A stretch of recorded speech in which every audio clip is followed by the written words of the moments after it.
قرآن پاک میں ایک ایسی آیت ہے جس کے متعلق یہودی کہتے ہیں کہ اگر یہ آیت ہمارے دین میں داخل ہوئی ہوتی یا ہماری کتاب میں اتری ہوتی تو ہم اس کو عید کا دن منا لیتے۔ یہودی یہ کہتے ہیں اس آیت کا نزول اگر ہماری کتابوں میں ہوا ہوتا تو جس دن یہ آیت اتری اس دن کو ہم عید کا دن منا لیتے۔ وہ آیت کون سی ہے؟ وہی میں نے آج آپ کے سامنے تلاوت کی ہے۔ اللہ فرماتا ہے یہ حجۃ الوداع کے موقع پر حضور صلی اللہ تعالیٰ علیہ وسلم کا آخری حج تھا آپ کی ظاہری زندگی کا۔ اس دن یہ آیت نازل ہوئی تھی اور حضور اکرم صلی اللہ تعالیٰ علیہ وسلم نے اپنا حج مکمل کر کے ارشاد بھی فرمایا تھا کہ آج کے بعد ہو سکتا ہے کہ میں اس جگہ پر تم سے دوبارہ ملاقات نہ کروں۔ اور وہ آخری حج کہا جاتا ہے اور آخری خطبہ بھی حضور کا خطبۃ الوداع جس کو کہتے ہیں مشہور ہے۔ اس وقت یہ آیت اتری تھی۔ آیت کا معنی پہلے سن لیں، ترجمہ۔ رب تعالیٰ فرماتا ہے الیوم اکملت لکم دینکم واتممت علیکم نعمتی، آج کے دن میں نے تمہارا دین مکمل کر دیا اور میری نعمتیں پوری اتار دیں۔ وَرَضِيتُ لَكُمُ الْإِسْلَامَ دِينًا، اور تم کو اسلام دے کر میں راضی ہوا۔ یہ آیت ہے۔ کسی بھی دین کے بارے میں یہ دعویٰ نہیں ہے کہ وہ پورا کمپلیٹ ہے سوائے اسلام کے۔ پہلے جتنے دین آتے رہے بعد میں اور اس میں شوشہ تھا کہ آخری نبی آنے والے ہیں، شریعت پھر بدلے گی۔ موسیٰ علیہ السلام کا زمانہ آیا، ان کی شریعت تھی، پھر اس کے بعد زمانہ تبدیل ہوا، عیسیٰ علیہ السلام کا دور آیا، شریعت بدلی ہے۔ عقیدہ نہیں بدلتا، شریعت یہ لا کو کہتے ہیں، قانون، قوانین بدلے جاتے رہے۔ آدم علیہ السلام کی شریعت میں الگ قوانین تھے، نوح علیہ السلام کی شریعت میں قانون الگ تھے، بدلتی گئی شریعتیں، لیکن آ کر سٹاپ ہو گئی حضور پاک صلی اللہ علیہ وسلم کے اس دین پر۔ اور پھر رب تعالیٰ نے فرمایا اب دین کمپلیٹ ہو گیا، اب شریعت نہیں بدلی جائے گی قیامت تک، اس میں رد و بدل نہیں ہوگا۔ جو حرام ہے وہ قیامت تک حرام رہے گا، جو حلال ہے وہ قیامت تک حلال رہے گا۔ اب کوئی دنیا میں نہیں آئے گا جو اس شریعت میں کوئی نیا حلال پیدا کرے، نیا حرام پیدا کرے۔ حضور اکرم صلی اللہ تعالیٰ علیہ وسلم کا یہ دین کمپلیٹ ہے، مکمل ہے۔ اب آپ سنیے، قرآن پاک نے جب یہ فرما دیا کہ دین مکمل ہو گیا، یہ وعدہ، یہ دعویٰ کسی اور دین میں نہیں ہے، صرف اور صرف اسلام میں ہے کہ یہاں پیدا ہونے سے لے کر کے وفات تک کے مسئلے اللہ تعالیٰ نے تمہیں بیان کر دیے۔ وَلَا رَطْبٍ وَلَا يَابِسٍ إِلَّا فِي كِتَابٍ مُبِينٍ، کوئی خشکی کی چیز بھی نہیں ہے، کوئی تری کی چیز بھی نہیں ہے جس کو قرآن نے بیان نہ کیا ہو۔ رب تبارک و تعالیٰ نے ساری چیزیں بیان فرما دی، تمہاری شریعت کمپلیٹ ہے۔ آج تمہیں اپنی زندگی گزارنے کے لیے لا، قانون کسی ایرے غیرے کے پاس سے لینے کی ضرورت نہیں۔ اسلام ہر قانون تمہیں دیتا ہے، چاہے بچوں کے بچوں کے معاملات ہوں، چاہے جوانوں کے معاملات ہوں، شوہر بیوی کے حقوق ہوں، ماں باپ کے حقوق ہوں، استاد شاگرد کے معاملات ہوں، پڑوسیوں کے حقوق ہوں، تجارت کے، لین دین کے، نکاح کے، خلا کے، عدت کے، طلاق کے، سارے مسائل پورا کا پورا تفصیل کے ساتھ اسلام تمہیں دیتا ہے۔ اس طرح کا کوئی لا پوری دنیا میں نہیں ہے جس طرح اسلام کے پاس ہے۔ ظاہر سی بات ہے جب اسلام کے پاس اتنا بڑا مکمل نظام ہوگا تب تو پھر یہ ٹارگٹ نمبر 1 پوری دنیا میں ہوگا ہی ہوگا۔ یوں ہی اسلام سے لوگ نہیں چڑھتے، یوں ہی اسلام سے نہیں نفرت کرتے۔ ظاہر سی بات ہے کہ حسینوں سے ہی حسد ہوتا ہے، کوڑھی سے کون حسد کرے گا؟ جس کو کوڑ کی بیماری ہو اس سے کوئی حسد نہیں کرتا۔ ایک حسین دوسرے حسین سے بھی نفرت کرتا، حسد کرتا ہے، یا کم صورت والا اچھی صورت والے سے حسد فطری طور پر کرتا ہے۔ اسی لیے محاورہ کہا گیا ہے کہ حسینوں سے حسد ہوتا ہے، تو اسلام میں جو حسن ہے تو جتنے جلنے والے ہیں اتنے زیادہ حسد کرنے والے پیدا ہوتے ہی رہیں گے۔ اب آپ کے لیے یہ فخر کی بات ہے کہ دنیا جسے ٹارگٹ نمبر 1 کہتی ہے، جس سے چڑھتی ہے اور جلتی ہے، الحمدللہ رب تبارک و تعالیٰ نے وہ دین ہمیں عطا فرمایا۔ وہ اس لیے نہیں ہے کہ لوگوں کے چڑھنے کی وجہ سے میں فخر کر رہا ہوں، اس لیے کہ میرے دین کے علاوہ کوئی دین ایسا نہیں جو یہ دعویٰ کر سکے کہ ہم کمپلیٹ لا رکھتے ہیں، صرف اور صرف اسلام کے پاس ہے۔ میں یہاں کھڑے ہو کر کے یہ صرف الفاظ کی پھیکم پھاک نہیں کر رہا ہوں، چیلنج ہے یہ۔ پوری دنیا کے کسی بھی ریلیجن کے پاس وہ سارے مسائل نہیں مل پائیں گے جو دین اسلام کے پاس موجود ہیں۔ دین اسلام کے لیے اگر آپ کو میں بتا دوں کہ اس کا جو فقہ کا نظام ہے، مسئلے مسائل، جس کو اگر آپ پڑھنے کی کوشش بھی کریں زندگیاں بیت جائیں، صرف اور صرف ایک چیپٹر پر کتابیں لکھی ہوئی ہیں، صرف نکاح کے مسئلے کتابیں پوری ہیں، صرف طلاق کے مسئلے پوری کتابیں موجود ہیں۔ اتنا وستار کے ساتھ، اتنا تفصیل کے ساتھ کوئی دین نہیں پیش کرتا، صرف اور صرف اسلام ہے۔ یہ باتیں میں آپ کے سامنے کیوں رکھ رہا ہوں میرے عزیز ہو؟ تاکہ تمہیں یہ احساس ہو کہ اللہ نے کون سی نعمت تمہیں دی ہے۔ اسی آیت میں رب تعالیٰ فرماتا ہے وَأَتْمَمْتُ عَلَيْكُمْ نِعْمَتِي، میں نے اپنی پوری نعمت تمہیں دے دیا ہے، پوری نعمت تمہیں دے دیا ہے۔ احساس کرو کہ اسلام سے بڑھ کر نعمت کیا ملتی تمہیں، اسلام سے بڑھ کر کے کیا نعمت ہے، جس میں رب تبارک و تعالیٰ نے تمہیں اخلاق و کردار دیے ہیں، تعلیم کے لیے سارے۔ آپ کو ابھی اس زمانے میں پروپیگنڈے کے شکار ہو گئے کہ ہم جاہل قوم سے وابستہ ہیں، ہمارے ہاں جہالت زیادہ ہے، ہمارے ہاں بد کرداری زیادہ ہے۔ یہ عوام کو دیکھ کر کے لوگوں نے پروپیگنڈا بنایا، ورنہ تو ان کی حالت یہ تھی 18ویں صدی تک یورپ والوں کو روڈ بنانے کا طریقہ بھی نہیں معلوم تھا، اسلام نے سکھایا ہے۔ ان کو پارلیمنٹ میں بیٹھنے کا قانون نہیں معلوم تھا، اسلام نے قانون عطا کیے ہیں۔ ان کو عدالت چلانے کے معاملے معلوم نہیں تھے، اسلام نے پوری کتابیں پیش کی ہیں۔ اٹلی اور ڈنمارک جو آج یورپ کی کنٹریز میں شامل ہوتے ہیں، یہاں کے بادشاہوں کے بچے اسلامی علماء کے پاس اندلس میں پڑھنے کے لیے جاتے تھے، عیسائیوں کے، دوسروں کے، انگریزوں کے بچے، اور جب پڑھ کر کے آتے تھے اٹلی اور ڈنمارک میں واپس، تو پورے لوگ ان کو دیکھنے کے لیے بھیڑ لگاتے کہ یہ علماء اسلام سے پڑھ کر کے آ رہے ہیں۔ دنیا کو قلم پکڑنا سکھایا ہے اسلام نے۔ آپ کو ابھی میں اس موضوع پر نہیں بات کر رہا ہوں جو اسلام نے پوری دنیا کو دیا ہے۔ آج یہ جو گھڑی دیکھتے ہیں نا ہر جگہ پوری دنیا کا ٹائم، سب سے پہلے مسلم علماء نے اس کو ایجاد کیا ہے۔ دنیا کو ٹائم دیکھنے کا طریقہ اسلام نے سکھایا ہے۔ آپ کو ایک دو نہیں، آج پوری دنیا میں میڈیکل سرجری جو بھی ہوتی ہے، آپ کو پتہ ہے چیر پھاڑ کرنا ہر جگہ ضروری ہو گیا ہے، آپریشن تھیٹر، ساری دنیا جو سرجری کرتی ہے اس کے بیسک قانون بو علی سینا اسلامی عالم کے لکھے ہوئے ہیں۔ آج بھی امریکہ کی یونیورسٹی میں یہ کتاب داخل ہے، کیلیفورنیا میں۔ اس اسلامی علماء نے جو پوری دنیا کو دیا ہے وہ ایک الگ ٹاپک ہے۔ وہ اس کی ترقی اور عروج کا وقت تھا۔ اسپین میں کیمسٹری میں سب سے پہلے ایجاد کرنے والے علماء موجود ہیں، جابر بن حیان ہیں، جو الجبرا پوری دنیا کو دیا ہے۔ آج ہر یونیورسٹی، ہر کالج میں الجبرا کا سبجیکٹ ہوتا ہے۔ کس نے لکھا ہے؟ دنیا کو چلنے کا سلیقہ اسلام نے سکھایا ہے، بولنے کا طریقہ اسلام نے سکھایا ہے۔ سیاست کے معاملات آپ کو پتہ ہے، پہلے کے دور کی سیاست یہ تھی جو بادشاہ بن گیا اس کا راج ہے، اس کا قانون ہے۔ اور رات کو خواب میں کوئی چیز دیکھے تو صبح قانون بنا دے گا۔ بادشاہوں کا مزاج ہے، خواب میں کوئی چیز نظر آ گئی صبح وہ قانون بن گئی۔ تو یہ تو سلسلہ چلتا تھا پوری دنیا میں، اور آج بھی دنیا اس بات کی قرضدار ہے کہ حقیقت میں سیاست کسی نے سکھائی ہے تو وہ عمر ابن خطاب کی سیاست ہے، صدیق اکبر کی سیاست ہے۔ خلفائے راشدین نے جو حکومت و سیادت کر کے دنیا کو دکھایا ہے اس کی مثال کوئی پیش نہیں کر سکتا۔ اسی لیے ہمارے اس دیش کے جانتے ہیں جن کو موہن داس کرم چند گاندھی کہا جاتا ہے، گاندھی جی کو آج سارے لوگ یاد کرتے ہیں۔ گاندھی نے یہ کہا ہے اپنے دور کے حکومت چلانے والوں کو مثال اگر کوئی دے سکتا ہوں تو ابو بکر اور عمر کی دے سکتا ہوں، کیونکہ یہ کالپنائیں نہیں ہیں، یہ خیالی نہیں ہیں، یہ فیلڈ میں اترے ہوئے لوگ ہیں۔ وہ صدیق اکبر اسلام نے دیا ہے جس نے پوری دنیا کو فاقہ کشی میں خود رہ کر کے لوگوں کی بھوک مٹانے کا سلیقہ عطا کیا ہے۔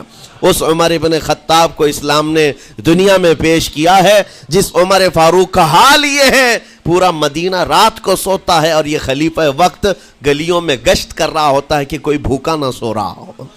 آپ کو پتہ ہے وہ عمر ابن خطاب رات کے وقت گزرتے ہوئے ایک گھر کے قریب سے جا رہے ہیں تو دیکھا ایک مرد باہر بیٹھا ہوا ہے, اندر سے رونے کی آواز آ رہی ہے. اس کے مرد سے پوچھا آپ نے, وہ نہیں پہچانتا تھا, آپ کبھی حجاب ڈالتے کبھی پردہ ڈالتے اور رات کو گلیوں میں مدینے کے گشت کر رہے ہوتے. اس مرد سے پوچھا کیا معاملہ ہے؟ کہا کہ میری بیوی کے بچے کی ولادت کا وقت قریب آ گیا ہے, درد ذہ میں مبتلا ہے اور گھر میں کوئی نہیں ہے, تکلیف ہے. جانتے ہو حضرت عمر فاروق رضی اللہ تعالیٰ عنہ اپنے گھر سے اپنی بیوی کو, اپنی بیٹی کو, اپنی بہو کو بلوایا اور کہا جاؤ یہاں پر گھر میں بچے کی ولادت ہونے والی ہے, اس کی تیمارداری کر. صبح تک خلیفۃ المسلمین کے گھر کی عورتیں ایک غریب کے گھر کی عورت کی تیمارداری کر رہی ہیں. جب بچے کے ولادت کی آواز آئی, سب سے پہلے مبارکبادی دینے والے عمر ابن خطاب ہیں. اس سے کہتے ہیں بھائی تمہیں مبارک ہو, اللہ نے بیٹا عطا فرمایا. وہ خوش و خرم ہے کہ میرا کوئی رشتہ دار نہیں ہے, اجنبی رات کو آیا ہے اور مجھے مبارکبادی بھی دیا, میرے گھر کے سارے کام کاج بھی اٹھا لیا اور اپنی پیٹھ پر گھر سے بوریا لا کر کے آٹے اور راشن کا اس گھر میں پہنچایا اور کہا خوش و خرم رہو, اللہ نے تمہارے گھر میں برکت دی ہے. صبح اٹھ کر کے وہ لوگوں کو بتا رہا ہے اللہ نے رات کو ایک عجیب فرشتہ بھیجا, میرے گھر میں اکیلی عورت تھی, درد ذہ میں مبتلا تھی, 3 عورتیں بھی آئی اور ایک مرد بھی آیا, رات بھر میرے ساتھ بیٹھا رہا, مجھے کھلایا پلایا بھی, میرے گھر کی تیمارداری بھی کر کے گیا. لوگوں نے کہا جانتے ہو کون تھا وہ؟ عمر ابن خطاب امیر المومنین تھے. دنیا کو یہ سیاست کا سلیقہ دینے والا اسلام کا وہ عظیم سپہ سالار ہے. آج بھی آپ کو میں بتاؤں اٹلی میں اور ڈنمارک میں اور کچھ کنٹریز میں ایک دن منانے کا پرستاؤ پیش کیا جا رہا ہے. یہ نہیں کہہ رہا ہوں ریچرڈ کا یا ریمانڈ کا, کوئی جو بڑے بڑے ان کے سپہ سالار ہیں ان کا ایک دن منایا جائے گا جن کو مطلب کوئی بہت بڑا نوبل پرائز ملا ہو. میں یورپین کنٹریز کی بات کر رہا ہوں جہاں وہ اپنے بادشاہوں کے پیدائش کا دن یا ان کے کسی اینیورسری کو منانے کا پرستاؤ نہیں پیش کر رہے, بلکہ یورپ کی یہ 2 کنٹریاں ہیں جو یہ پرستاؤ پیش کر رہی ہیں کہ سال میں ایک دن ایسا منایا جائے جس کا نام صلاح الدین ایوبی ڈے ہونا چاہیے. یہ ہم نہیں کہہ رہے ہیں, دنیا آج بھی اس بات کو تسلیم کرتی ہے, صلاح الدین جیسا جرنیل دیکھا نہیں ہے. عزیزان گرامی وقار, یہ چند مثالیں میں آپ کے سامنے رکھا اور اس کے بعد پھر میں تمہیں جھنجھوڑ کر پوچھتا ہوں, اپنے دل پر ہاتھ رکھ کر کے بتاؤ اسلام سے اچھا کوئی راستہ ہے؟ قرآن یہی کہتا ہے وَمَن يَبْتَغِ غَيْرَ الْإِسْلَامِ دِينًا فَلَن يُقْبَلَ مِنْهُ, جو اسلام کے علاوہ دوسرا راستہ لے کر کے آئے گا قیامت کے دن اس کا کوئی قبول نہیں کیا جائے گا, نہیں قبول کیا جائے گا, بلکہ وہ سب سے بڑے گھاٹے میں ہوگا, آخرت کے دن خسارہ اٹھانے والوں میں ہوگا. آج تمہارے پاس وہ عقل سلیم اللہ تعالیٰ نے دیا جس کو تھوڑی بہت شدھ بدھ ہونا, عقل کا استعمال کرتا ہو, وہ بھی اسلام کے متعلق سوچے گا کہ میرے دین میں اتنی اچھائیاں ہیں, آج تک رب تعالیٰ نے مجھے یہ پیشانی کسی کے سامنے جھکنے نہیں دیا. کہیں جھکاتے ہو؟ ارے کھانا کھاتے ہیں, کھانا تو روزانہ ضروری ہے, اور رزق کے معاملے میں تو لوگ ایسے, دنیا کہتی ہے پیٹ پوجا, ہم پیٹ پوجا نہیں کہتے. کھانے کے لیے بعض لوگ کہتے ہیں نا پہلے پیٹ پوجا ہو جائے, پوجا کا لفظ ہی ہم استعمال نہیں کرتے. کھانا برتن میں رکھا ہوا ہے, آپ کے گھر میں کھانا لا کر کے دیا جاتا ہے, تو کیا آپ سر جھکا کر چاٹ کے کھاتے ہیں یا لقمے اٹھا کر ہاتھ سے کھاتے ہیں؟ ہاتھ سے کھاتے ہیں. باقی جانوروں کو دیکھو, بکری کھاتی ہے منہ جھکا کر کھاتی ہے, بیل بھینس وغیرہ سب سر جھکا کر کے کھاتے ہیں, رزق کو چاٹ کے کھاتے ہیں, ان کا سر جھک جاتا ہے. لیکن تمہارے سر کو رب نے اتنا محترم رکھا کہ روز جو تمہیں رزق کی ضرورت ہے اس کے سامنے بھی مت جھکاؤ. سر جھکانا ہے تو رزق کے سامنے نہیں, رزاق کے سامنے جھکایا جائے. تمہاری پیشانی کو محترم رکھا گیا ہے کہ تم جھکو گے تو کس کے سامنے؟ صرف رزاق جو ہمارا پالن ہار حقیقی ہے. اور حد تو یہ ہے میرے عزیزو, یہ دنیا کی واحد قوم ہے, یہ واحد مذہب ایسا ہے, یہودی ہوں, عیسائی ہوں, ہندو ہوں, کوئی بھی ریلیجن آپ لے کر کے آئیں, جس کو وہ بہت زیادہ مانتے ہیں یا جس کو گاڈ کہتے ہیں یا جس کو بھگوان کہتے ہیں, ان کی صورت بھی ہوگی, مورت بھی ہوگی, اور سامنے دیکھتے ہیں اور جھکتے ہیں, عبادت کرتے ہیں. لیکن تنہا مسلمان ایسے ہیں, کروڑوں مسجدیں ہوں گی, کہیں خدا کی کوئی تصویر دیکھا ہے؟ کہیں مسجدوں میں خدا کا کوئی مورت یا صورت بنائی ہوئی دیکھا ہے؟ نہیں ہے. یہ واحد قوم ہے جو بن دیکھے مولا کی بارگاہ میں سجدے میں جھک جاتی ہے. صرف بات اتنی ہے کہ ان کو یہ کہنا پڑے گا. اگر میں کہوں میرے نام پر آ جاؤ جھک جاؤ، نہیں، کوئی نہیں جھکائے گا. ہاں یہ کہنا پڑے گا امام کو بھی اللہ اکبر، اللہ سب سے بڑا ہے. پھر کوئی پیچھے کھڑا ہوا یہ نہیں پوچھتا کہ کس نے کہا، کون پکار رہا ہے. پیشانی لے جا کر زمین پر لگا دیتے. کیوں؟ ہماری پیشانی خالص اللہ کے لیے ہے. میرے عزیزوں، یہ وہ پرائیورٹیز ہیں اور یہ اسپیشلٹی ہے آپ کے اس کمیونٹی کی جس کو مجھے آپ کے سامنے رکھنا ہے. اتنی سارے اچھے گلشن کو چھوڑ کر اگر کوئی بربادی کی طرف جائے تو پھر سوائے بدنصیبی کے کیا ہے اس کے پاس؟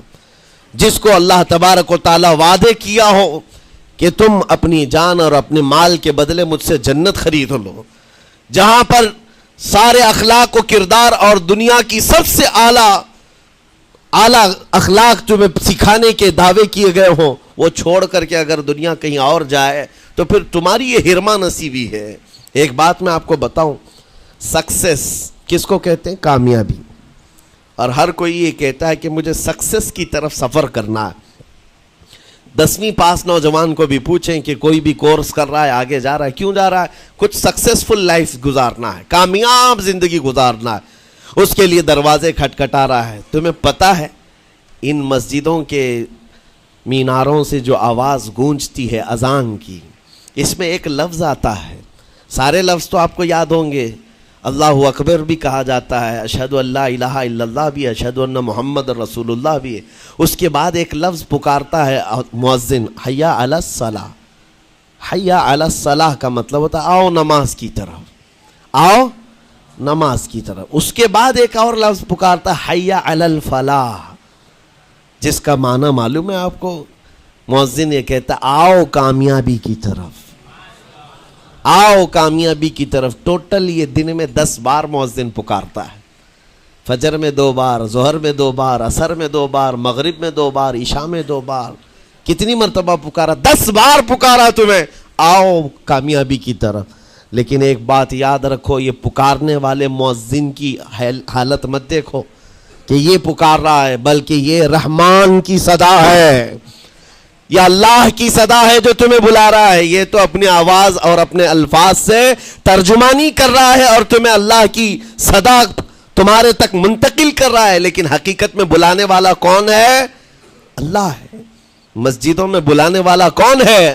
اللہ ہے. اللہ کی صدا پر آپ آ رہے ہو. اب سوچو، جو رحمان تمہیں 10 مرتبہ دن میں یہ بات پہنچا رہا، آؤ کامیابی کی طرف، آؤ کامیابی کی طرف، تم اس چیز کو چھوڑ کر کے کامیابی ان لوگوں کے سامنے ڈھونڈنے نکلے جن کو پیشاب کرنے کا سلیقہ نہیں معلوم، جن کو کھانے پینے کے طور طریقے نہیں معلوم. ان لوگوں کے پاس ہمارے بچے اگر کامیابی ڈھونڈیں گے تو بات یہی ہے، ٹوپی کو سر پر پہنو تو اچھا لگے گا، لیکن دوسری جگہ پہننے لگے تو بیوقوف کہیں گے، ظلم کر رہے ہو ٹوپی کے ساتھ. اسی طرح میں کہتا ہوں مسلمان کو اللہ کی بارگاہ میں آ جانا سب سے بڑی کامیابی ہے. اور اگر دوسروں کے ہاں در در بھٹکتا ہے تو گویا کہ اس نے اپنی حیثیت کو ہی گرا دیا ہے. اسی لیے اقبال نے کیا کہا تھا، بہت اچھی بات، کہ وہ ایک سجدہ جسے تو گراں سمجھتا ہے. گراں کا مطلب کیا؟ بھاری. ایک سجدہ کرنے میں تو بھاری پن محسوس کرتا ہے. وہ ایک سجدہ جسے تو گراں سمجھتا ہے، ارے 1000 سجدوں سے دیتا ہے آدمی کو نجات. در در جھکنے سے تو تمہیں بچا لیتا ہے. اس کے سامنے بھی جھکا، نیتا کے سامنے بھی جھکا، سیٹ کے سامنے بھی جھکا، پولیس کے سامنے بھی جھکا، جج کے سامنے بھی جھکا، سب کے سامنے جھک رہا ہے. ایک سجدہ یہاں کر لے، مولا ہر سجدے سے تجھے آزاد کرتے. یہاں جھکنے والا پھر کہیں اور نہیں جھکتا. ہاں اسی لیے شاعر نے کہا ہے، مرد حق باطل کے آگے مات کھا سکتا نہیں، سر کٹا سکتا ہے لیکن سر جھکا سکتا نہیں. یہ ہماری تاریخ ہے جو آپ کے سامنے ہے. آپ کو پراؤڈ فیل ہونا چاہیے کہ رب تعالیٰ نے مجھے کون سی بڑی نعمت عطا کی. اتنی عظیم نعمت ہے. ایک واقعے کے ساتھ میں اپنی گفتگو کو آپ کے اندر ڈالنے کی کوشش کرتا ہوں. حضور پاک صلی اللہ تعالیٰ علیہ وسلم کے دین کی حلاوت اور چاشنی کس کو ملے گی؟ پتہ ہے 3 چیزیں. جو ایمان کی لذت جس کو ملتی ہے وہ پھر دوسری جگہ نہیں منہ مارتا, ادھر ادھر نہیں دیکھتا کہ کہاں کامیابی ہے, کہاں سکسیسفل ہے, بلکہ جس کو ایمان کی لذت ملی ہے وہ یہ سوچتا ہے کامیابی میرے نبی کے قدموں میں ہے, مجھے جو ملنا ہے وہ یہیں سے ملنا ہے. بریلی کے امام کہتے تھے یا رسول اللہ خلق کے حاکم ہو تم, رزق کے قاسم ہو تم, جو ملا تم سے ملا تم پہ کروڑوں درود, اور تم ہو حفیظ و مغیث. یا رسول اللہ تم ہو حفیظ و مغیث, کیا ہے وہ دشمن خبیث, تم ہو تو پھر خوف کیا, تم پہ کروڑوں درود. یہ ایمان کی لذت جسے مل جاتی ہے وہ کامیابی حضور کے قدموں میں ہی دیکھتا ہے, پھر اسے ادھر ادھر کی چیزیں نہیں پریشان کرتی. یمن کا ایک قبیلہ تھا بنو کلب, اس قبیلے کے ایک شخص تھے حارثہ نام, ان کی بیوی سعدہ. ایک چھوٹا سا واقعہ بتا رہا ہوں. حارثہ اور سعدہ چھوٹا سا خاندان تھا, 3 بچے تھے. حارثہ کے بیٹوں میں ایک بیٹے کا نام ہے زید, نام یاد رکھیں, بہت امپورٹنٹ نام میں ذکر کر رہا ہوں. ایک ہی نام ایسا ہے جو قرآن میں آیا ہوا ہے, وہ زید. یہ حارثہ کے بیٹے زید ہے, بیوی سعدہ ہے. یہ حارثہ اور سعدہ 3 بچوں کے ماں باپ تھے, ہنسی خوشی زندگی گزار رہے تھے. سعدہ ایک دن اپنے بچوں کو لے کر اپنے میکے جا رہی تھی, راستے میں ڈاکوؤں کا حملہ ہو گیا, مال سب چھین لیا قافلے کا, اور اتفاق ایسا کہ یہ 8 سال کے جو زید تھے ان کو بھی ڈاکوؤں نے چھین لیا. ایک ماں سے اس کا 8 سالہ بڑا بیٹا چھین لیا جائے تو ماں کی کیفیت کیا ہوتی. اس قدر درد میں تھی ماں, جان تو بچ گئی, 2 بچے بھی بچ گئے, لیکن بڑا بیٹا میرے ہاتھ سے چلا گیا. مارے مارے صحراؤں میں گھومتی تھی, پکارتی تھی میرا زید میرا زید میرا زید میرا زید. ڈاکوؤں نے زید کو کیا کیا, عکاظ کا ایک میلہ لگتا تھا, اس وقت یہ غلامی کا دور تھا, لوگ انسانوں کو پکڑتے اور بیچ دیتے تھے. وہاں لا کر کے انہوں نے زید کو بیچ دیا, غلام کی حیثیت سے بیچ دیا. آگے میں بتاتا ہوں. یہاں سعدہ کا حال بے حال تھا, واپس گھر آئی تو باپ اپنے شوہر سے کہا, اور شوہر کا حال تو ایسا تھا کہ وہ زید کو اپنے آنکھوں کا نور, اپنے آنکھوں کا سرور سمجھتا, اور اس قدر پیار و محبت والا باپ مارے مارے گھومتا رہا گلیوں میں. اور ان کا لکھا ہوا ایک اشعار کا منظوم ترانہ ہے جو اپنے بیٹے کی جدائی میں لکھا. اپنے تو اپنے دشمن بھی وہ ترانہ سنتے تو رو پڑتے تھے. ایک باپ کا درد اپنے بیٹے کی جدائی میں, بہت روتے تھے, بہت. ماں بھی دن رات روتی, باپ بھی پہاڑوں پر چڑھ جاتے اور وہاں سے صدا لگاتے, اے آسمان اگر تو نے زید کو دیکھا ہے تو میرے حوالے کر دے, زمین کے چپے کہیں اگر زید میرا زندہ ہے تو مجھے وہاں تک لے چل. یہ اشعار میں گنگناتے تھے, روتے تھے. اور زید کا کیا ہوا, عکاظ کے میلے میں بیچ دیا گیا. خریدا کون, حکیم بن حزام, جو حضرت خدیجہ رضی اللہ تعالیٰ عنہ کے بھائی لگتے تھے. یہ لے کر کے آئے اور حضرت خدیجہ رضی اللہ تعالیٰ عنہ اس وقت مکہ میں اور حضور پاک صلی اللہ علیہ وسلم کے نکاح میں. تو حضرت خدیجہ کے پاس یہ زید آ گیا, بھائی نے گفٹ کے طور پر دے دیا. حضرت خدیجہ کے گھر میں یہ زید جب آئے, اس وقت ان کی عمر یعنی 10-12 سال کے آس پاس رہی ہوگی. اور یہ ایسا لڑکا جو چھوٹی سی عمر کا, ادب اتنا تھا کہ ہر ایک کا ادب کرتا, بڑے اچھے خاندان سے تعلق رکھنے والا. ہوا کیا, ایک دن آفتاب رسالت, ماہتاب رسالت رسول پاک صلی اللہ علیہ وسلم کی نظر پڑی. دیکھا اخلاق و کردار میں کامل بچہ ہے, اور ایک ہی نظر میں بھاگ گیا. پوچھا حضرت خدیجہ سے, کہا کہ یہ غلام ہے, عکاظ کے میلے میں بیچا گیا ہے. حضور نے فرمایا یہ میرے حوالے کر دو, میرے حوالے کر دو. حضور نے جس کو پسند کر لیا ہو, حضور نے جس پر نگاہ رکھی ہو. اب وہ زید خوشی خوشی حضور کے پاس آئے. نبی پاک صلی اللہ تعالیٰ علیہ وسلم ان کے اخلاق سے بڑے خوش تھے, اور اس کے بعد محبت بھی ایسی دی, ایسی شفقت دی کہ زید کو نہ باپ کی خبر تھی نہ ماں کی خبر تھی. جو کچھ تھا وہ رسول اللہ کے پاس تھا. حضور پاک صلی اللہ تعالیٰ علیہ وسلم کی تربیت میں دن گزرتے گئے, بڑے ہو گئے, یہاں تک کہ 16 سال کی عمر تھی. ایک دن حج کے موسم میں یمن کا بنو کلب خاندان آیا ہوا تھا, اور وہاں حج کے دوران وہ لوگ زید کے باپ حارثہ کے لکھے ہوئے اشعار پڑھ رہے تھے اور لوگوں کو رلا رہے تھے. ایک ہمارے قبیلے میں باپ ہے جو بچھڑے ہوئے بچے کی یاد میں روز روتا ہے, اس کے اشعار تو سنو. لوگ سن کر کے رو رہے تھے, یمن کا کوئی ایسا باپ ہے جو یوسف گمگشتہ کی خبر میں رویا کرتا ہے. یہ لوگوں کی بھیڑ لگی تھی, اسی کے سامنے سے زید کا گزر بھی ہو رہا تھا. بنو کلب کے لوگوں نے زید کو دیکھا, پہچان لیا, یہی تو وہ بچہ ہے جس کی یاد میں اس کا باپ روتا ہے, اور اس کو بلایا اور کہا تیرا نام؟ کہا زید. باپ کا نام حارثہ. کہا یہی تو ہے جس کے غم میں پورے اشعار پڑے جا رہے یمن میں. زید سے کہا تجھے پتہ ہے تیرے باپ کا رو رو کر کے کیا حال ہو گیا؟ تیری ماں صحراؤں میں آواز دیتی ہے, پہاڑوں پر چڑھ جاتی ہے. ایک بچے کے لیے اس کے ماں باپ کی جدائی بتا دینا کتنی بڑی بات تھی. میرے عزیزوں, سالوں کی یہ گم گشتہ خبر پھر سے واپس مل گئی ہے.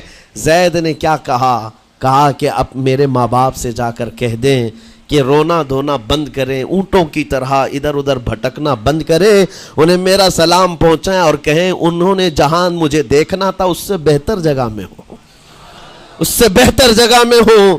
یہ بنو کلب خاندان گیا یمن, جا کر کے باپ سے کہا, حارثہ سے اور سعدہ سے, خبر تمہارے لیے اچھی لائے, تمہارا گم ہوا بیٹا جو پچھلے 10-12 سالوں سے تمہیں نہیں مل رہا تھا وہ حرم کعبہ کے پاس ہمیں نظر آیا ہے. غلام بنا کر لوگوں نے بیچا ہے اسے, لیکن وہ ایک ایسے حسین و جمیل کی غلامی میں ہے, ایک ایسے حسن والے کی غلامی میں ہے کہ زید وہاں سے ہٹنا نہیں چاہتا. باپ نے کہا میرے کلیجے سے پوچھو مجھ پر گزرتی کیا ہے, اس کی ماں سے پوچھو, ایک نظر دیکھ لے گا وہ واپس ہماری جھولی میں آ جائے گا. دوڑتے دوڑتے یمن سے گھنٹوں یعنی جو مہینوں کا سفر تھا دنوں میں طے کر کے پہنچے. مکہ آئے, جیسی آئے تو رسول پاک صلی اللہ علیہ وسلم کو ڈھونڈا, حضور پاک مل گئے تو دھاڑے مار مار کر باپ رونے لگا اور کہا کہ اے محمد صلی اللہ علیہ وسلم, ہم نے آپ کے متعلق سنا ہے یتیموں کے والی ہیں, آپ کا دل بہت بڑا ہے, مجھ باپ کے اوپر رحم کیجئے, برسوں سے اپنے بچے کے لیے ترس رہا ہے, میں اور میری بیوی تڑپتے ہیں, صحراؤں میں آواز دیتے ہیں. حضور نے پوچھا ہوا کیا ہے تمہارے ساتھ؟ کہا ہمارا بیٹا گم ہو گیا تھا, برسوں ہو گئے تھے, لیکن سنا ہے وہ یہاں رہتا ہے. حضور نے پوچھا کیا نام ہے اس کا؟ کہا زید اس کا نام ہے, میرا نام حارثہ ہے. حضور پاک صلی اللہ علیہ وسلم کے محبوب زید کے بارے میں پوچھ لیا. حضور جس سے خود محبت کرتے ہو, حضور جس سے محبت کرتے ہو, باپ نے پوچھ لیا. حضور نے فرمایا کہ ٹھیک ہے, میں ایک باپ کے کلیجے سے اس کے بیٹے کو الگ نہیں کر سکتا, ماں سے اس کے بیٹے کو جدا نہیں کر سکتا, لیکن بات اتنی ہے کہ زید کو بلایا جائے, فیصلہ اس کے ہاتھ میں ہے, فیصلہ اس کے ہاتھ میں ہے. میں زید کو بلاتا ہوں. غلام تھے اس وقت, حضرت زید کو بلایا گیا اور اس وقت بھری جوانی والا زید ہے. جیسی ہی آئے پہلی نظر باپ کو دیکھا, ماں کو دیکھا, ماں باپ تو چیخ پڑے ہمارا زید مل گیا, ہمارا زید مل گیا. لیکن کمال کی بات میں دیکھتا ہوں ایسی دیوانگی پوری دنیا میں نہیں ہے. زید نے دیکھا اپنے ماں اور باپ کو, لیکن اسی وقت اپنی آنکھیں جھکا لی اور حضور کی طرف کر لیا. کہا نہ, ادھر پہلے حضور پاک صلی اللہ علیہ وسلم کی طرف. حضور نے دیکھا کہ زید ماں باپ کی طرف دیکھ نہیں رہے ہو, جو رو رو کر کے برا حال کر چکے ہو. حضور نے زید سے کہا پہچانتے ہو؟ کہا ہاں حضور یہ میرے باپ ہیں اور یہ میری ماں ہے, یہ میرے چچا ہیں. حضور نے فرمایا پھر ملتے کیوں نہیں ہو؟ کہا سرکار اگر اجازت ہو تو ملوں گا, برسوں کا بچھڑا ہوا جوان ہے, آپ اجازت دو تو میں ملوں گا. نبی پاک صلی اللہ علیہ وسلم نے فرمایا جاؤ تمہیں اجازت ہے. جیسی گئے اس منظر کو جو بیان کیا گیا ہے میرے عزیزوں, ہم پڑھتے ہیں تو آنکھیں بھیگ جاتی ہیں. ماں لپٹ کر کے اپنے بچے کو ہر جگہ چوم رہی ہو, باپ سینے سے لگا کر کے دھاڑے مار کر رو رہا ہو. پہلے تو غش کھا کر گر گیا تھا, پھر افاقہ ہوا, یہ دردناک منظر تھا. اس کے بعد زید بن حارثہ کو کیوں نہ تکلیف ہو, غم کیوں نہ ہو, ماں باپ بچھڑے ہوئے اتنے سالوں کے بعد دیکھنے کو ملے, دل پر کیا بیت رہی ہوگی. میری ماں وہی جو مجھے خشکیوں میں پالا کرتی, تریوں میں پالا کرتی, میرا باپ وہی جو خون پسینے کی کمائی سے مجھے کھلایا تھا, آج آ گیا ہے. حضور پاک صلی اللہ علیہ وسلم نے کہا زید یہ جو جذباتی منظر ہے اس کو ختم کر کے اب اعلان کر دو کہ تمہاری ماں آئی ہے تمہیں یمن سے لینے کے لیے، تمہارا باپ آیا ہے، تمہارا چچا آیا ہے تمہیں یمن سے لینے کے لیے، میں نے فیصلہ تمہارے حوالے کر دیا ہے، میں اپنے غلامی سے تم کو آزاد کر دیتا ہوں، تم بغیر کوئی فدیہ لیے ہوئے، بغیر کوئی پیسہ لیے ہوئے، اس وقت اپنے غلام کو کوئی چھوڑتا نہیں تھا، لیکن تمہاری ماں کا درد دیکھا نہیں جا رہا، میں آزاد کر دوں گا بغیر کسی فدیہ کے، تو اپنی ماں اور اپنے باپ کے پاس جا سکتا ہے۔ اتنا حضور کا فرمان، آزاد کر دینا مکہ میں آسان نہیں تھا۔ بیٹے کو آزاد کیا حضور پاک صلی اللہ علیہ وسلم نے، تب جانتے ہو وہ کمال کا بیٹا ہے زید بن حارثہ۔ اسی وقت اپنی ماں کو دیکھتے ہیں، باپ کو دیکھتے ہیں، چچا کو دیکھتے ہیں، اور اس کے بعد مکہ والے یہ منظر دیکھنے کے لیے جمع تھے، مخاطب ہو کر کے کہتے ہیں اے سارے مکہ والوں گواہ ہو جاؤ، میں اپنی زندگی حضور محمد مصطفیٰ کے لیے وقف کر دیا ہے، میں نے محمد عربی صلی اللہ علیہ وسلم کے لیے زندگی وقف کر دی ہے، نہ مجھے یمن جانا ہے، نہ مجھے بنو کلب جانا ہے۔ ماں اور باپ دیکھتے رہ گئے۔ باپ نے پوچھا زید آزاد کیا گیا ہے اور آزادی کی زندگی کو چھوڑ کر تو غلامی کی زندگی کو قبول کر رہا ہے؟ زید بن حارثہ نے اس وقت تاریخی جملہ کہا تھا، کہا بابا آپ نے جتنی شفقت کی ہوگی یا 1000 ماں باپ مل کر اپنے بیٹوں پر جتنی شفقت نہیں کیے ہوں گے اس سے زیادہ شفقت محمد الرسول اللہ نے کیا ہے۔ میں 1000 آزادیوں پر اس ایک غلامی کو، میں 1000 آزادیوں کو قربان کرتا ہوں اس ایک غلامی پر، میرے لیے زندگی بھر یہ غلامی کافی ہے۔ اتنا کہا تھا میرے آقا صلی اللہ علیہ وسلم نے اپنے باہوں کو پھیلا دیا، سینے سے لگایا اور زید بن حارثہ کو لے کر خانہ کعبہ کے پاس آئے۔ میرے عزیزو ان کا حال بھی ایسا ہے کہ اگر کوئی ٹوٹ کر چاہتا ہے تو یہ نہیں ہے کہ تو چاہ رہا ہے، بلکہ ان کا حال یہ ہے اتنا دیا سرکار نے مجھ کو جتنی میری اوقات نہیں، یہ تو ان کا کرم ہے ورنہ مجھ میں تو ایسی بات نہیں۔ آتا ہے فقیروں پہ انہیں پیار کچھ ایسا، خود بھیک دے اور خود کہے منگتے کا بھلا ہو۔ حضور اکرم صلی اللہ علیہ وسلم زید بن حارثہ کو پکڑتے ہیں، خانہ کعبہ کے پاس لے آتے ہیں، ہجوم جمع تھا، مکہ والے سب کھڑے تھے، تب نبی پاک صلی اللہ علیہ وسلم اعلان کر کے کہتے ہیں اے مکہ والوں سن لو، آج سے زید کو میں نے آزاد کیا ہے، اور صرف آزاد نہیں، آج سے یہ میرا وارث ہے اور میں اس کا وارث ہوں، یہ میرا بیٹا ہے۔ حضور نے تنہا ایک ہی صحابی کے لیے کہا یہ میرا بیٹا ہے، اور اس کے بعد زید بن حارثہ کو لوگ جو مکہ میں پکارتے تھے زید بن محمد کہتے تھے، محمد کا بیٹا زید، رسول پاک صلی اللہ علیہ وسلم کے بیٹا ہونے کا شرف پایا ہے۔ میرے عزیزو یہ جنہوں نے حضور صلی اللہ تعالیٰ علیہ وسلم کے دربار کا ایک بار مزہ چکھ لیا تو وہ پھر یوں ہی کہتا ہے پھر کے گلی گلی تباہ، ٹھوکریں سب کی کھائی کیوں، دل کو جو عقل دے خدا تیری گلی سے جائے کیوں۔ حضور پاک کی گلی میں جو ایک بار مزہ لے لے وہ پھر دنیا کی ٹھوکریں نہیں کھاتا۔ اسی لیے آج تم سب کے لیے میرے عزیزو ایک ہی فرمان میرے آقا صلی اللہ تعالیٰ علیہ وسلم کا سنا کر رخصت ہوتا ہوں۔ ایمان کی حلاوت اس کو ملتی ہے جو اپنی زندگی میں سب سے زیادہ اللہ اور اس کے رسول سے محبت کرتا ہے، اللہ اس کے رسول سے محبت کرتا ہے، اور دوسری چیز یہ بھی ہے کفر میں جانے کو ایسا ناپسند کرتا ہو جیسے آگ میں ہاتھ ڈالنے کو ناپسند کرتا ہے۔ کفار و مشرکین کے میلے آج لگ رہے ہوں گے لیکن تمہارا امتحان ہوگا، 31 نائٹ آنے والی ہے، یہ آزمائش کی رات ہے، لوگوں کو دیکھا جائے گا کہ تم کون سی عیاشیوں میں جاؤ گے، تم اس رات کو کیا دنیا داروں کو دیکھ کر ان کے پیچھے بھاگ جاؤ گے۔ ایک بات یاد رکھو، شیروں کو جس کام کے لیے پیدا کیا گیا اسی کام پہ رہنا چاہیے، اور شیر اگر اپنا کام بھول جاتا ہے تو کتے اس کے اوپر لگ جاتے ہیں۔ تمہارا کام کتوں کی طرح بھونکنا نہیں ہے، تمہارا کام شیروں کی طرح دھاڑنا ہے۔ میرے عزیز محمد عربی صلی اللہ علیہ وسلم کے وہ شیر جو گٹر اور نالی کے لیے نہیں پیدا کیے گئے، اعلیٰ اخلاق و کردار کے لیے پیدا کیے۔ تم امت محمدیہ خیر امت ہو، شراب پینے کے لیے نہیں، جوا کھیلنے کے لیے نہیں، تاش کے پتوں پر مال اڑانے کے لیے نہیں، غلط نگاہوں کو پھیلانے کے لیے نہیں، آوارہ گردی کے لیے نہیں پیدا کیے گئے، تمہاری نسبت رسول اللہ سے ہے۔ اتنی بات یاد رکھو، اللہ نے مجھے خیر امت کہا ہے، میری آنکھیں اٹھ رہی ہیں تو فرشتے بھی دیکھ رہے ہیں، رب تعالیٰ دیکھ رہا ہے، میرے چلنے پھرنے کو رب تبارک و تعالی اس کے علم سے کوئی ایک ادا بھی میری بے خبر نہیں ہے، غافل نہیں ہے۔ اس لیے عزیزان گرامی اوقات تمہارے اس آنے والے نئے سال کی کیسے آپ اوپننگ کرتے ہو، کیسے اس کی ابتدا کرتے ہو، یہ تمہارے ہاتھ میں ہے۔ گناہوں کی لذت کے ساتھ اپنی زندگی کا ایک نیا سال شروع کر رہے ہو، یا پھر رب تبارک و تعالیٰ کی تسبیح و تہلیل اور مصطفیٰ کریم کے قدموں میں درود بھیج کر اپنے نئے سال کی ابتدا کرتے ہو۔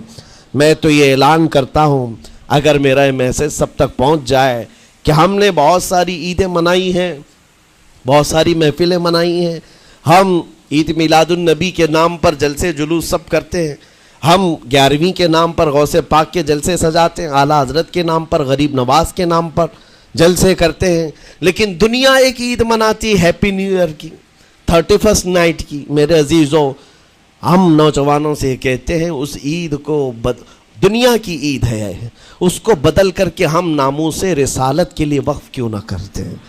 ہم بھی اپنی مسجدوں میں رات کو آ جائیں، ساری مسجدیں یہ سال کے اختتام کے وقت کھل جائیں عشاء کے بعد، اور ہر مسجد اس بات کا خیال کرے کہ ہمارا وہ نوجوان آج کہیں عیاشی پر نہ جائے، اپنے سال کی اختتام اور ابتدا ہو رہی ہو۔